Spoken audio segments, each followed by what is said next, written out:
श्री स्वामी समर्थ. श्री स्वामी समर्थ. नमस्कार भक्त मंडळी.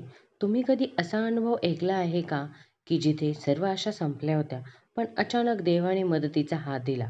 आज मी तुम्हाला स्वामी समर्थ महाराजांचा एक खूपच प्रेरणादायी आणि चमत्कारिक अनुभव सांगणार आहे.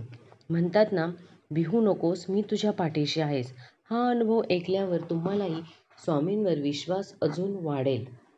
महाराष्ट्रातील एका छोट्या गावात एक गरीब शेतकरी राहत होता. तो खूप प्रामाणिकपणे कष्ट मेहनत करत होता, पण त्याच्या आयुष्यात खूप संकटे होती. त्या वर्षी पाऊसच पडला नाही, त्यामुळे त्याच्या शेतातील पिके वाळून गेली. घरात बायको आणि 2 लहान मुले होती. खायला धान्य नव्हते, कर्ज वाढत होते.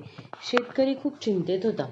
पण त्या शेतकऱ्याला एकच आधार होता, स्वामी समर्थ महाराजांचा अटळ विश्वास.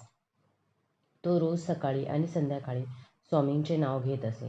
श्री स्वामी समर्थ, श्री स्वामी समर्थ. एक दिवस तो खूप दुःखी होऊन देवघरासमोर बसला आणि म्हणाला, स्वामी, मी तुमचा भक्त आहे, पण आता माझ्या कुटुंबाला कसे वाचू, कृपा करा. त्या रात्री तो थकून झोपला.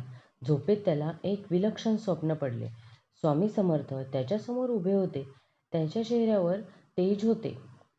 स्वामी त्याला म्हणाले, काळजी करू नकोस. उद्या सकाळी तुझ्या शेताच्या पूर्वेकडील कोपऱ्यात जा.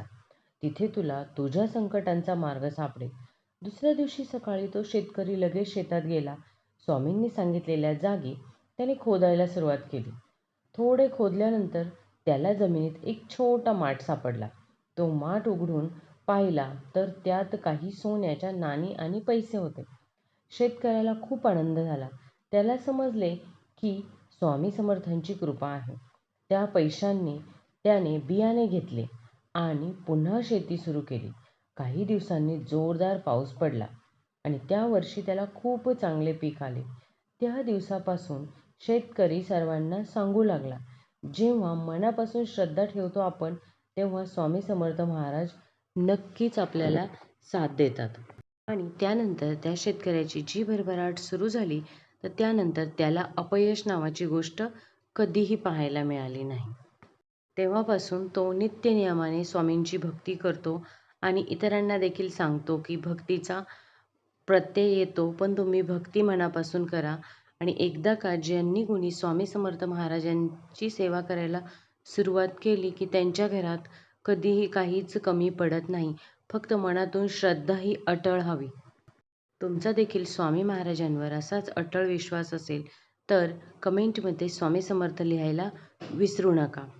चॅनलवर जर नवीनच आले असाल तर कृपा करून चॅनलला सबस्क्राईब देखील करा. व्हिडिओ आवडल्यास व्हिडिओला देखील लाईक करा. श्री स्वामी समर्थ. श्री स्वामी समर्थ.